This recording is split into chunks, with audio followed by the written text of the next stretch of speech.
Shalom, selamat pagi, sahabat GSCC yang diberkati oleh Tuhan Yesus Kristus. Dalam anugerah, mari kita siapkan hati kita untuk memuji dan menyembah Tuhan. Haleluya, Kau Allah yang layak disembah. Kami bersyukur Tuhan. Sungguh kami bangga memiliki Tuhan yang seperti Engkau, tiada yang lain ya Yesus. Bapa, kami mengangkat tangan kami, tanda kami bersyukur. Banyaklah roh penyesat yang ada di seluruh muka bumi ini. Tetapi orang yang berpegang kepada firman-Mu tidak akan disesatkan. Hari Tuhan akan datang seperti pencuri bagi mereka yang tidak menanti-nantikan Tuhan. Tetapi bagi mereka yang senantiasa menantikan Tuhan, hari Tuhan akan datang seperti hari kebahagiaan di mana Tuhan akan menjemput putra dan putri kesayangan, mempelai-mempelai wanita yang dimuliakan, yang dikenakan pakaian mempelai, kain lenan halus yang putih. Dan Engkau akan memuliakan calon-calon mempelai ini Tuhan. Bapa, diberkatilah orang yang menanti-nantikan Tuhan, menaruh harapannya kepada Tuhan. Hari-hari terakhir ini biarlah kami semakin kuat di dalam Engkau Tuhan, dan kami tidak biarkan satupun hati pikiran kami disesatkan. Kami berdoa, kami menyembah Engkau, Yesus anak Daud. Kasihanilah kami, Yesus kekuatan kami. Diberkatilah setiap orang yang datang di dalam nama Tuhan Yesus. Kau kalahkan maut.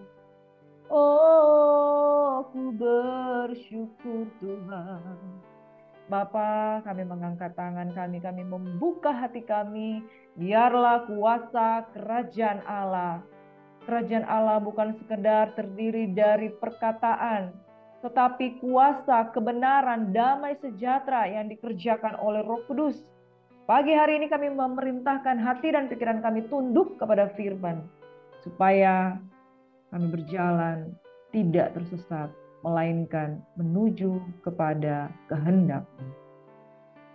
Terima kasih Bapa di surga, kerajaan-Mu datang, kehendak-Mu jadi, dan terjadilah di bumi serta di surga damai sejahtera-Mu yang melampaui segala akal. Terima kasih Bapa di surga, kami tolak segala roh-roh pengacau, roh-roh pengganggu, roh intimidasi yang hendak mengganggu jalannya peribadatan kami pada pagi hari ini. Kami berdoa di dalam nama Yesus, roh Tuhan ada pada kami. Kau mengalir Tuhan, berikan kami kuasa dan pengenalan akan Engkau. Dalam nama Yesus kami bersyukur. Haleluya. Amin. Haleluya, haleluya. Saudara yang diberkati oleh Tuhan Yesus Kristus, biarlah damai sejahtera yang melampaui segala akal akan memelihara hati dan pikiranmu di dalam Kristus Yesus. Kerajaan-Mu datanglah. Amin. Kehendak Tuhan yang jadi, bukan kehendak kita. Saudara yang diberkati oleh Tuhan Yesus Kristus, mengikut Yesus itu keputusan kita. Saudara, kalau kita sudah memilih untuk mengikuti Yesus, jangan ikut yang lain. Hari-hari terakhir, menjelang hari Tuhan yang dahsyat itu, saudara, penyesatan demi penyesatan itu semakin lama semakin kuat. Dan Bapa di surga mengatakan bahwa iblis adalah pencuri, pembunuh, dan pembinasa. Dan bapa segala pendusta itu adalah iblis. Saudara, hari-hari ini, saudara, jangan sampai kita disesatkan dari pikiran-pikiran kita yang menyembah Tuhan. Kesenangan duniawi ini, saudara, kita hidup di tengah-tengah kehidupan orang Kristen yang percaya, itu kita harus banyak-banyak mengucap syukur. 2 hari lalu, saudara, saya ketemu dengan teman saya, dia baru saja melakukan pelayanan ke Eropa dengan perjalanan. Kita tahu kalau di Eropa, kalau kita pergi ke Belanda, saudara pergi ke Belanda, saudara bisa juga pergi ke negara-negara di Eropa lainnya, karena mereka hanya berbatasan di daratan. Jadi pergi ke tempat satu ke tempat yang lain, saudara bisa langsung pergi ke beberapa negara sekaligus. Jadi hambanya ini pergi ke Eropa bukan sekedar dalam rangka jalan-jalan, tapi pergi ke Eropa dalam rangka untuk juga melakukan penginjilan. Saudara, dia katakan seperti ini. Jangan tinggal tenang, saudara kita yang ada di Indonesia, yang ada di kota-kota, yang ada di Indonesia. Jangan tinggal tenang hanya menginjil di sini saja. Karena di Eropa itu telah terjadi degradasi rohani dan spiritual yang sangat-sangat terjadi degradasi, saudara. Eropa adalah negara di mana kekristenan yang awal-awal muncul. Bahkan Riedel dan Schwartz, Momensen, itu adalah penginjil-penginjil yang datang dari Eropa. Mereka datang membawa pemberitaan Injil ke tanah Minahasa. Mereka beritakan Injil dan kemudian kekristenan boleh bertumbuh, berkembang di tanah Minahasa menjadi orang bilang Israel rohani. Tetapi saudara ketahuilah bahwa ternyata di Eropa sana terjadi degradasi kerohanian yang sangat-sangat luar biasa. Dia pergi ke tempat-tempat gereja-gereja katedral, gereja-gereja yang luar biasa. Tetapi di sana penyembahannya tidak seperti penyembahan yang sesungguhnya. Itu merupakan kota wisata, tempat ritual. Di sana akan ditarik persembahan, ditarik keuangan untuk pundi-pundi, untuk maintenance yang ada di sana, saudara. Bahkan gereja-gereja yang ada di Belanda, itu jemaatnya sangat minim, saudara. Makanya kalau ada kesaksian yang mengatakan bahwa gereja-gereja di Eropa ditutup dan dijadikan kafe dan jadi tidak populer dan menjadi berkurang, ternyata itu bukan isapan jempol. Karena teman saya sendiri ke sana dan dia pergi ke Jerman, dia pergi ke Belgia, dia pergi ke daerah-daerah yang minta maaf, saudara. Bahkan banyak urbanisasi dari negara-negara yang saat ini berperang, urbanisasi, mereka melakukan banyak dosa, saudara. Ya, saudara, sulit untuk saya jelaskan di sini.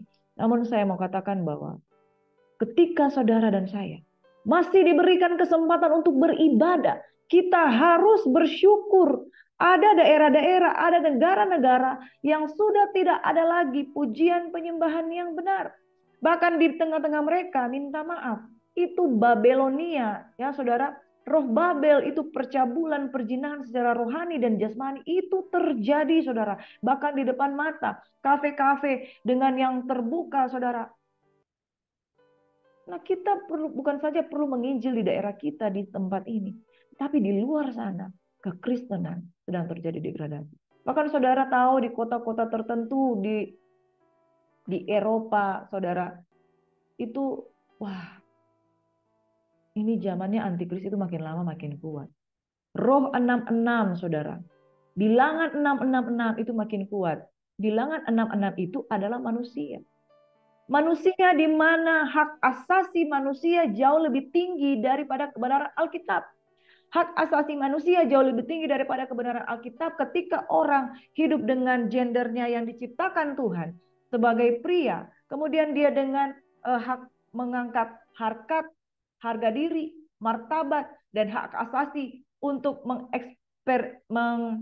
mengeksplorasi diri, untuk mempresentasikan dirinya dengan dasar hak asasi manusia, seseorang dengan mudah bisa mengganti gendernya dan kemudian membangun komunitas-komunitas yang kuat sehingga mereka merasa diterima di mana-mana. Saudara, ketika hak asasi manusia lebih tinggi dari Alkitab, hati-hati. Bilangan 66 yaitu manusia itu sendiri itu jadi lebih kuat daripada ketuhanan yang selama ini kita percayai bahwa Tuhan itu adalah raja. Saudara, di mana manusia menjadi pusat dari sebuah penyembahan, di mana manusia menjadi pusat dari sebuah kekuasaan, disitulah bilangan 666. Saudara, kalau saudara punya anak dan sudah mulai tidak bisa ditegur, kemudian dia mengekspresikan dirinya sesuai dengan seperti apa yang dia mau, hati-hati saudara. Jangan ada orang-orang yang membela hak asasi manusianya melebihi kebenaran firman Tuhan. Karena disitulah terjadi penyesatan. Bilangan 666. Roh antikris sedang menyebar kemana-mana di seluruh dunia di muka bumi ini. Dan mereka sedang menghimpit kerajaan Allah. Sekalipun kerajaan Allah tidak dapat terhimpit. Tetapi saudara yang berkati, ada orang-orang yang namanya tidak tercatat di kitab kehidupan. Mereka akan semakin eksis. Dan mereka yang cemar makin cemar, saudara yang kudus makin kudus. Orang yang cemar dengan tidak malu-malu memberikan eksistensi dirinya, menyatakan bahkan mereka memberi pengaruh di tempat-tempat tertentu. Saudara jangan salah bahwa hari-hari ini Alkitab sedang dikutip, kemudian mereka memalsukan kebenaran firman Tuhan, kemudian mereka memasukkan kebenaran diri mereka sendiri. Dan saudara, antikris itu sudah terjadi di mana-mana. Makanya kalau kita baca Alkitab bahwa ada antikris, ada penyembahan berhala, ada roh perjinan dan lain sebagainya. Itu bukan masalah yang dulu-dulu di zaman yang lampau, tapi itu sudah terjadi dan saat ini anak-anak kita, generasi kita ada di mana? Apakah mereka tetap terlindung di dalam kebenaran? Apakah mereka tetap memiliki Alkitab sebagai dasar kebenaran firman Tuhan? Saudara, di dalam perenungan bersama Gracia Hope Compassion Channel, kita membaca merenungkan 5 pasal per hari, tidak sampai 365 hari kita sudah bisa menyelesaikan firman Tuhan ini. Beberapa hari lagi kita akan menyelesaikan kitab Wahyu. Dan saudara yang diberkati oleh Tuhan Yesus Kristus, perintah-perintah Tuhan itu tidak berat. Kita membacanya setiap pagi, kurang dari 1 jam, bahkan 1 jam sampai 2 jam, kita bisa menyelesaikan 5 pasal per hari dengan satu perenungan. Supaya menjadi bekal bagi anak cucu generasi kita untuk tetap tinggal di dalam kebenaran. Karena hari-hari ini roh antikris ada di mana-mana. Mereka masuk, menyusup, bahkan saya harus katakan bahwa roh perjinahan itu merupakan roh yang paling menyesatkan. Dan iblis paling suka kalau ada anak-anak Tuhan sudah terjebak dengan roh perjinahan, roh percabulan. Anak-anak muda yang selagi muda dia udah tangkap dengan game-game online. Kemudian dia masukkan ke dalam pikiran mereka filosofi-filosofi antikris. Nah saudara, jangan heran kalau anak-anak kita mulai sulit untuk dididik. Dan saya berdoa bahwa anak saya secara pribadi, dia hidup di dalam pelayanan. Dia hidup di dalam Alkitab. Anak saya masih umur 12 tahun. 1 hari pun tidak lewat dia membaca Alkitab 1 pasal per hari. Perintah-perintah Tuhan itu tidak berat. Saudara harus memilih untuk menjaga generasimu ada di dalam takut akan Tuhan atau membiarkan mereka terseret, tergeret dengan roh Babelonia. Di mana pelacur besar itu sedang mencari korban sebanyak-banyaknya supaya ada orang-orang yang tidak lagi suka untuk beribadah. Saudara, jangan main-main kalau saudara mulai tidak suka beribadah. Di Eropa, saudara, orang bukan lagi tidak suka beribadah, tetapi mereka telah hidup menajiskan diri. Dan saudara, saya percaya di Eropa masih ada orang-orang yang takut akan Tuhan. Tetapi saudara, pada umumnya, orang masuk ke gereja bukan lagi sebuah hal yang populer. Bukan lagi sebuah hal yang menarik. Gereja menjadi hal yang tidak menarik. Ibadah menjadi hal yang tidak menarik. Karena ketika roh antikris sudah bergerak kemana-mana, saudara, dia membangkitkan pengikut-pengikutnya itu yang sudah semakin radikal. Makanya saudara, hari ini kita belajar tentang kerajaan Allah datang dan iblis pasti akan dibinasakan. Saudara, jangan masuk di dalam jerat iblis di tengah perkumpulan yang tidak suka untuk berdoa dan membaca firman Tuhan. Renungkan Taurat Tuhan itu siang dan malam. Pagi hari ini saudara, kita harus berhati-hati dan firman Tuhan mengingatkan waspada terhadap perempuan pelacur besar Babel itu yang hendak membinasakan kita. Hati-hati sekali dengan roh percabulan. Hati-hati sekali dengan roh perjinahan. Saudara, ibu-ibu yang kekasih, jangan tinggal tenang kalau suamimu mulai terseret dengan roh percabulan. Hal pelakor, hal pebinor, itu bukan sekedar isapan jempol bahwa iblis sedang bekerja di dalamnya mencari sebanyak mungkin orang-orang yang dapat ditelannya kalau bisa dibinasakannya. Makanya saudara-saudara, lindungi rumah tanggamu, lindungi anak-anakmu, lindungi generasimu, lindungi gerejamu dari segala kecemaran hawa nafsu percabulan dan perjinahan. Saudara yang diberkati oleh Tuhan Yesus Kristus, keadaan spirit Babel di akhir zaman. Hari-hari ini saudara, waspadalah, waspadalah, waspadalah. Di dalam Wahyu 13 ada binatang yang keluar dari dalam laut, ya, dan setiap orang yang di atas bumi akan menyembahnya, yaitu setiap orang yang namanya tidak tertulis sejak dunia dijadikan di dalam kitab kehidupan dari anak domba yang telah disembelih. Saudara, ada binatang yang keluar dari laut. Dia punya mulut penuh kesombongan dan hujat. Dia diberi kuasa 42 bulan lamanya. Itu berbicara tentang, saudara hitung. Kalau 42 bulan lamanya, itu adalah 3 tahun setengah. Jadi yang kita sudah pelajari kemarin tentang parousia dan rapture, tentang premillennium, premillennium dispensasional, yaitu ada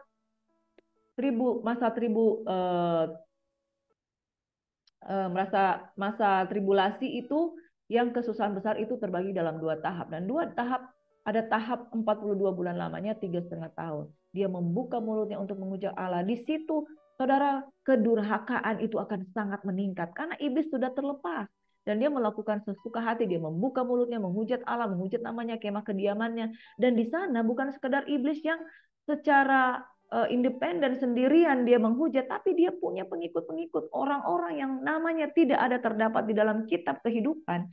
Itu orang-orang yang terseret, dan mereka dengan kehidupan yang penuh dengan roh percabulan, roh perjinahan. Mereka adalah pencuri, pembunuh, pemburit. Mereka tidak peduli dengan kehidupan, mohon maaf, seksual mereka yang tidak berkenan. Itu mereka sudah tidak peduli lagi, saudara. Dan ia dikatakan diperkenankan. Artinya seketika lamanya ia berkuasa dengan hebatnya, karena gereja sudah diangkat. Gereja yang betul-betul kudus itu sudah di rapture, dan tinggal orang-orang yang ketinggalan. Dan ia diperkenankan untuk berperang melawan orang-orang kudus dan untuk mengalahkan mereka, dan kepadanya diberikan kuasa untuk setiap suku dan umat dan bahasa di bumi. Ada peperangan yang terjadi dengan orang-orang yang ketinggalan, dan semua orang yang diam di atas bumi, akan menyembahnya. Nah, orang-orang yang tidak tertulis namanya di kitab kehidupan dari anak domba yang telah disembelih itu berhati-hati. Saudara, jangan memandang remeh kalau saudara sudah tidak tercatat di kitab kehidupan dan saudara sudah memiliki kehidupan yang tidak peduli dengan keselamatan. Orang-orang yang tidak tercatat namanya di kitab kehidupan sudah tidak peduli dengan keselamatan. Barang siapa bertelinga, hendaklah ia mendengar. Barang siapa ditentukan untuk ditawan, ia akan ditawan. Barang siapa ditentukan untuk dibunuh dengan pedang, ia harus dibunuh dengan pedang. Yang penting di sini ialah ketabahan dan iman orang-orang kudus. Di sini pertaruhan yang luar biasa tentang iman orang-orang yang masih mau menetap hatinya kepada Tuhan. Binatang yang keluar dari dalam bumi. Dia juga diberikan kuasa memberikan nyawa kepada patung binatang itu, sehingga patung binatang itu berbicara. Ia menyebabkan sehingga semua orang, kecil, besar, kaya, miskin, merdeka, atau hamba, diberi tanda pada tangan kanannya atau pada dahinya. Dan tidak ada seorang pun yang dapat membeli atau menjual selain daripada mereka yang memakai tanda itu, yaitu nama binatang itu atau bilangan namanya. Yang penting di sini ialah hikmat. Barang siapa bijaksana, baiklah ia menghitung bilangan binatang itu, karena bilangan itu adalah bilangan seorang manusia, dan bilangannya 666. Saudara yang diberkati, waspadalah, waspadalah. Di Wahyu 14 dikatakan anak domba dan pengikutnya yang ditebus. Sesungguhnya anak domba berdiri di Bukit Sion bersama dengan 144.000, dan di dahi mereka tertulis namanya dan nama bapaknya. Aku mendengar suatu suara dari langit bagaikan desa air bah. Mereka menyanyikan nyanyian baru di hadapan tata depan keempat makhluk dan tua-tua, yang tidak seorang pun dapat mempelajari nyanyian itu selain daripada mereka 144.000 orang itu. Mereka itu tidak mencemarkan dirinya dengan perempuan. Mereka murni seperti perawan. Mereka yang mengikuti anak domba kemana saja ia pergi. Mereka ditebus di antara manusia itu sebagai korban sulung bagi Allah dan bagi anak domba itu. Dan di dalam mulut mereka tidak terdapat dusta, mereka tidak bercela. Jadi saudara, ada orang-orang yang memang betul-betul suci, perawan, dan kudus, tidak bercacat celah. Itulah 144.000 bersama dengan anak domba. Itu pengikut yang ditebusnya. Saudara, kemudian di dalam ayat yang ke-9 ada pemberitahuan tentang penghakiman. Seorang malaikat lain, malaikat ketiga menyusul mereka dan berkata dengan suara nyaring, jikalau seorang menyembah patung dan patungnya itu dan menerima tanda pada dahinya dan pada tangannya, maka akan minum dari anggur murka Allah yang disediakan tanpa campuran dalam cawan murkanya. Yang penting di sini, saudara, adalah ketekunan orang-orang kudus. Orang yang masih berkomitmen untuk hidup kudus itu sangat berharga. Makanya saudara, komitmen untuk hidup kudus, komitmen dulu. Seandainya kamu mampu atau tidak mampu, itu urusannya Tuhan. Yang penting kita mau hidup kudus, bertekun, menuruti perintah Allah, dan iman kepada Yesus. Saudara, di tempat kita kekristenan itu banyak. Dan kita menjadi aman dan nyaman dan hidup seenaknya. Di luar sana, di Eropa, kekristenan sudah menurun. Makanya saudara, hari-hari ini jangan salah bahwa iblis sedang gencar-gencarnya menarik sebanyak mungkin pengikutnya. Makanya ada orang pergi ke gereja, tapi pikirannya tidak diibadah. Ada orang yang bahkan sudah tidak pernah mau masuk ke gereja, karena berpikir yang penting mama saya pergi ke gereja, yang penting di rumah kita masih ada orang Kristen, yang penting kita bisa ibadah online. Saudara, hidup di dalam ketekunan tidak bisa dimanipulasi. Saudara, hidup bertekun tidak bisa nebeng sama orang. Iman tidak bisa iman nebeng. Iman itu harus dari diri sendiri. Kerjakan keselamatanmu dengan takut yang gentar. Saudara, kalau cuma menjadi Kristen yang biasa-biasa, Kristen KTP, ingat kemarin kita sudah belajar, Kristen pelataran tidak diukur. Mereka akan tertinggal. Sungguh berbahagialah orang yang mati dalam Tuhan. Amin. Saudara, kalau hidup, hidup di dalam Tuhan. Kalau mati, mati pun di dalam Tuhan. Pastikan kalau saudara kita mati, kita nggak tahu kapan. Kita mau mati besok, kita mau mati lusa, kita nggak tahu kapan. Tetapi pastikan kita mati di dalam Tuhan. Sungguh, supaya mereka boleh beristirahat dari jerih lelah mereka, karena segala perbuatan mereka menyertai mereka. Jadi saudara, kalau segala perbuatan mereka menyertai mereka, perbuatan kita yang baik dan yang jahat itu diukur oleh Tuhan. Jadi saudara, kalau selama hidup saudara suka ugal-ugalan, anak-anak muda suka ugal-ugalan, pacaran itu sembarangan, kemudian suka mabuk-mabukan, mati ketabrak karena dalam keadaan mabuk. Lalu di karangan bunga ditulis begini, sungguh mereka boleh beristirahat dari jerih mereka karena segala perbuatan mereka menyertai mereka. Apa yang menyertai mereka? Roh kemabukan, roh percabulan, roh perzinahan. Nah, saudaranya berkati, kadangkala ayat firman Tuhan ini tidak tepat disampaikan kepada orang yang hidupnya, sewaktu hidupnya dia sembarangan, sembrono, bahkan tidak pernah hidup di dalam takut akan Tuhan. Dan jangan-jangan, seperti firman Tuhan tadi katakan, namanya tidak ada di kitab kehidupan. Dia itu terseret dengan dengan orang-orang yang bukan mengikuti Kristus. Tetapi ketika dia mati secara agama orang tuanya, agama Kristen, karangan bunga yang disampaikan rest in peace, semoga engkau beristirahat dari jerih lelah mereka karena segala perbuatan mereka menyertai mereka. Kemudian teman-temannya yang berduka cita dengan gaya hidup yang sama, dengan gaya pemabuk, mereka melaksanakan ibadah duka cita. Kemudian di dalam ibadah duka cita mereka juga berpesta pora dan menyanyi dengan lagu-lagu duniawi. Kemudian mereka mengiringi pemakaman dengan ngebut-ngebutan di jalan dengan berkata rest in peace. Saudara, mustahil rest in peace kalau dalam hidup ya namanya tidak pernah tercatat di dalam kitab kehidupan. Dan segala perbuatan mereka menyertai mereka. Perbuatan apa yang ada di dunia ini? Seenak hidupnya untuk melakukan ketidakbenaran. Saudara, jangan main-main. Hari-hari ini kita tidak tahu kapan kita akan mati. Segala perbuatan mereka menyertai mereka. Artinya orang yang hidup, orang yang mati, apa saja yang dia lakukan, kalau dia tidak pernah bertobat, dia tidak pernah minta ampun kepada Tuhan. Segala perbuatan itu yang menyertai mereka. Tetapi jikalau 1 Yohanes 1 ayat 9 sampai 10, jika kita mengaku dosa kita, maka Ia adalah setia dan adil dan mengampuni dosa kita, perbuatan kita sudah diampuni. Maka segala perbuatan mereka yang menyertai kematian kita menuju kepada Bapa yang di surga adalah perbuatan yang sudah dibenarkan, yang sudah dikuduskan. Tapi kalau kita tidak pernah dikuduskan, segala perbuatan menyertai kita. Makanya saudara, hati-hati di dalam kehidupan ini. Jangan sama ratakan. Orang yang namanya di dalam kitab kehidupan tercatat di kitab kehidupan dan orang namanya tidak tercatat di kitab kehidupan, jangan sama ratakan, rest in peace. Kita harus menginjili mereka selama mereka masih hidup, bertobat. Supaya segala perbuatan yang menyertai kita untuk masuk ke liang kubur adalah perbuatan yang sudah diampuni. Amin. Saudara, hari-hari terakhir, orang yang percaya kepada penghakiman, firman Tuhan katakan, berbahagialah mereka yang percaya akan penghakiman. Karena orang yang percaya pada penghakiman, dia akan berhati-hati sekali dengan apa yang akan dia lakukan. Tapi orang yang tidak percaya akan penghakiman, dia akan hidup seenak perutnya. Saudara, percayalah akan penghakiman. Itu ada. Dan pemberitahuan tentang penghakiman bahwa satu saat nanti perbuatanmu itu akan dipertanggungjawabkan.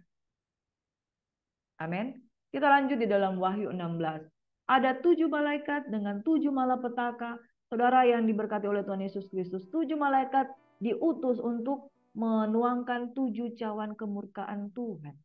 Cawan yang pertama akan dikatakan bisul yang jahat yang berbahaya bagi seorang yang memakai tanda. Jadi orang yang memakai tanda, entah chip, entah apa, saudara, yang ada di tangannya, itu akan terjadi reaksi-reaksi alergi, antara lain ada bisul yang jahat yang berbahaya.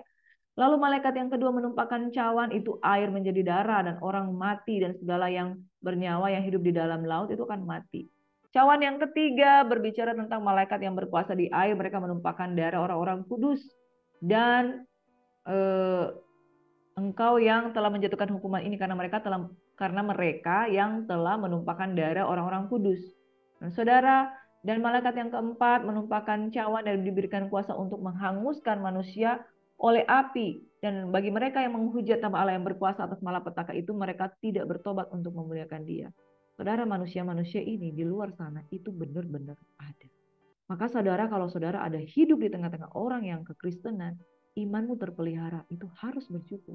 Di luar sana ada negara-negara yang mereka memang menghujat nama Allah. Bahkan mereka dengan parade, dengan pawai-pawai, dengan tanda-tanda penghujatan yang jelas. Bahkan mereka menggunakan patung-patung Lucifer. Itu parade, saudara. Itu di negeri luar sana. Itu sudah terang-terangan menghujat. Jadi ini firman Tuhan.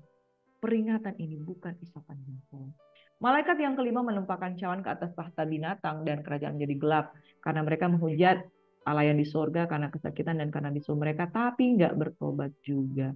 Malaikat yang keenam menumpahkan cawan ke atas sungai besar, sungai Efrat. Dan aku melihat dari mulut naga dan dari mulut binatang, dari mulut nabi palsu itu keluar 3 roh najis menyerupai kata. Lihat aku datang seperti pencuri, berbahagialah dia yang berjaga-jaga dan yang memperhatikan pakaiannya, supaya ia jangan berjalan dengan telanjang dan jangan terlihat kemaluannya.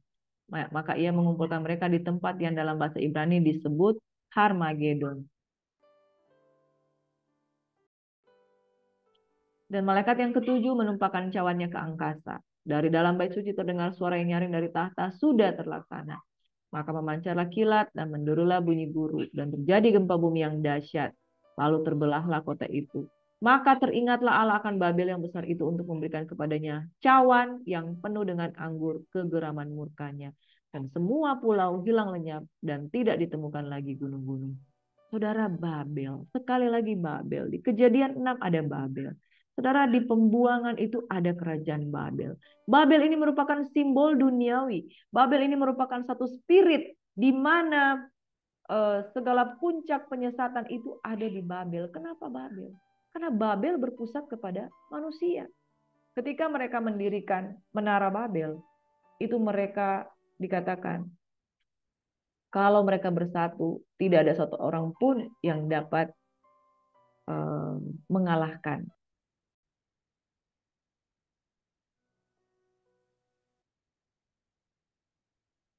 Saudara yang diberkati, malaikat yang ketujuh menumpahkan cawannya ke angkasa. Dan dari dalam bait suci terdengarlah suara yang nyaring dari tahta itu, katanya, sudah terlaksana. Maka memancarlah kilat dan menderulah bunyi guru dan terjadilah gempa bumi yang dahsyat seperti belum pernah terjadi. Saudara, teringatlah Allah akan Babel. Babel yang besar itu simbol dari spirit-spirit yang paling buruk di dunia ini, saudara. Karena Babel itu pusatnya kepada manusia. Kejadian 6, saudara, pusatnya mereka ingin mencari nama. Makanya paling berbahaya sekali spirit-spirit yang ingin mencari nama.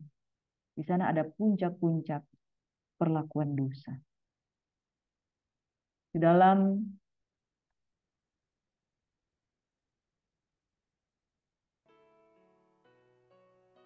ayat yang selanjutnya, binatang yang pernah ada dan yang sekarang tidak ada, saudara.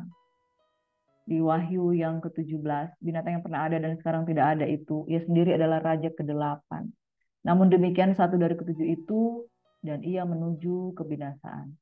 Dan ke-10 tanduk yang telah kau lihat itu adalah 10 raja, yang belum mulai memerintah, tapi 1 jam lamanya mereka akan menerima kuasa sebagai raja bersama-sama dengan binatang itu.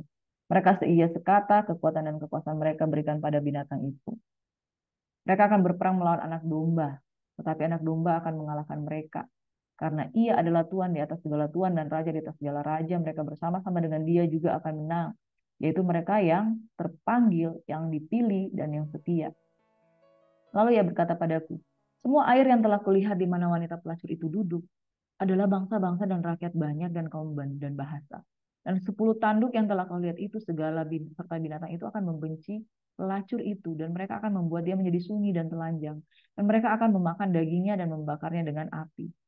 Sebab Allah telah menerangi hati mereka untuk melakukan kehendaknya dengan seia sekata dan untuk memberikan pemerintahan mereka kepada binatang itu sampai segala firman Allah telah digenapi. Dan perempuan yang telah kau lihat itu adalah kota besar yang memerintah atas raja-raja di bumi. Saudara, Wahyu 17 ini berbicara tentang simbol-simbol. Di Wahyu 17 ayat 1 berbicara tentang simbol prostitut, Babylon atau the great city. Saudara, beast itu berbicara tentang antichrist, itu adalah raja ke-8. Seven heads itu berbicara seven hills, seven kings, saudara. Dan 7 tanduk itu adalah 7 raja-raja. Dan terjadi perubahan-perubahan raja di negara Uni Eropa, saudara. Ada begitu banyak negara-negara yang sudah tidak lagi dominasinya memuji Tuhan, menyembah Tuhan. Saudara, ini simbol penghakiman atas Babel, yaitu negara-negara, yaitu kekuasaan-kekuasaan yang tidak lagi memprioritaskan Tuhan, tetapi bagaimana dirinya sendiri sebagai Tuhan. Kefasikan itu terjadi. Pelacuran Babel itu terjadi. Dan hari-hari ini di akhir zaman, saudara jangan terseret. Di luar sana ada begitu banyak orang-orang yang sudah terseret. Dan dengan terang-terangan itu sudah terjadi. Simbol-simbol bahkan itu dengan nyata digunakan, dipakai, menjadi lambang-lambang yang bahkan lambang-lambang yang official yang mereka pakai. Saudara yang diberkati, the great herald and the seven heads of the beast that carried her, Revelation 17 ini. Ada Babilonia, Media Persia, Greek, Ptolemaic, Greece, juga Greece, ada Roma, ada Nazi Germany. Itu adalah penggenapan-penggenapan. The beast that was and is not is himself also the eighth and is of the seven and is going to perdition. Saudara diberkati bahwa hari-hari ini sudah terjadi, saudara. Yang 5 itu sudah runtuh. Yang sekarang masih ada. Yang nanti ada itu ada lagi, saudara. Dan jemaat yang dikasih oleh Tuhan Yesus Kristus di Eropa itu sudah sangat berkurang kekristenan. Hati-hati, saudara. Kekuasaan yang ada beredar di sekitar kita, kekuasaan yang mendominasi, jangan kita sampai terseret di dalamnya. Kuasa-kuasa politik dan agama murtad ini akan memberi dukungan penuh kepada binatang atau antikris atau pelacur besar atau raja ke-8. Nah, saudara, cara setan menyatukan dunia adalah dengan menggunakan 3 roh najis. Spirit-spirit Babel ini jangan sampai kena sama kita, yaitu spiritisme, politik, ya. Roh najis ini masuk di dalam politik-politik, ya. Dengan menggunakan politik mereka mengubah aturan-aturan, bahkan hukum-hukum yang ada di bangsa. Kemudian Protestan yang murtad. Hati-hati, saudara, jangan meninggalkan Tuhan. Orang-orang yang hidup dengan zaman Martin Luther yang sudah membangkitkan kekristenan, hari-hari ini jangan sampai kita menjadi orang-orang yang murtad. Pintu belas kasihan akan tertutup. Tuhan izinkan persatuan sedunia ini muncul untuk sementara waktu. Uni Eropa, hati-hati, saudara. Tetapi sebelum mereka menyerang, Tuhan campur tangan. Mari kita baca kesimpulan di sini bahwa binatang yang ada namun tidak ada dan akan muncul kembali adalah sama dengan Raja ke-8 yang akan memerintah dunia ini. Nah, saudara, ada 10 kepala melambangkan 10 kerajaan Eropa, 10 kepala juga melambangkan kekuasaan politik dan agama dunia. 10 kepala pada akhirnya akan menarik dukungannya terhadap Raja ke-8 dan Babel pelacur besar akan menjadi alat Tuhan untuk menjalankan penghakiman ke atas binatang dan Babel besar. Tuhan akan menghancurkan binatang, Raja ke-8 dan pelacur besar dengan turunnya malapetaka yang ke-7. Saudara, mari kita waspada, jangan sampai kita terseret, jangan sampai kita terpengaruh, dan kita berdoa untuk negara-negara yang ada di luar sana, dan kita berdoa untuk anak-anak generasi kita, jangan terseret dengan rupa-rupa kecemaran, hawa nafsu dunia, spiritisme. Spiritisme itu banyak sekali, saudara. Makanya, saudara, hari-hari ini percaya firman Tuhan, percaya akan hari penghakiman. Karena orang yang percaya akan hari penghakiman, dia akan hidup dengan hati-hati. Berbahagialah orang yang terpanggil, terpilih, dan didapati Tuhan setia. Mari kita tetap setia, kita satu dalam doa. Bapa di surga, Engkau sungguh baik. Kami mau hidup berkenan kepada Tuhan kami. Percaya akan hari penghakiman. Sebab ketika kami percayakan hari penghakiman, ini saatnya kita menjaga hidup kita benar di hadapan Tuhan. Supaya kami tidak terseret dengan spirit Babelonia, spirit Babel, spirit yang memuliakan manusia, spirit yang memuliakan hak asasi manusia dan melupakan kekuasaan daripada Tuhan. Spirit Babel adalah orang-orang yang mencari nama. Spirit Babel adalah orang-orang yang tinggal dalam perjinahan, pelacuran yang besar. Kami berdoa spirit Babel, kami tolak, kami usir, kami singkirkan dari dalam kehidupan kami dan generasi muda, anak-anak kami, pelayanan kami, orang-orang yang kami layani, kami tolak, hancurkan dalam nama Yesus. Tetapi biarlah kami menjadi orang-orang yang terpanggil, terpilih, dan didapati Tuhan setia. Orang-orang yang peduli supaya nama kami tercatat di dalam kitab kehidupan. Bapak, ini harapan kami, ini doa kami, dan kami sembah Engkau siang dan malam. Kami berdoa dan mengucap syukur, dan kami sambut berkat Tuhan hari ini. Perlindungan Tuhan ada pada kami. Nama kami tidak terhapuskan dari kitab kehidupan. Kami percaya akan hari penghakiman, supaya kami mempersiapkan diri. Hari Tuhan akan datang seperti pencuri, tetapi bagi orang yang menanti-nantikan Tuhan, kami siap. Dalam nama Yesus, kami berdoa dan mengucap syukur. Amin. Haleluya. Tuhan Yesus memberkati. Hidup dalam kebenaran, maka Tuhan akan memerdekakan engkau. Haleluya. Amin. Shalom. Tuhan berkati.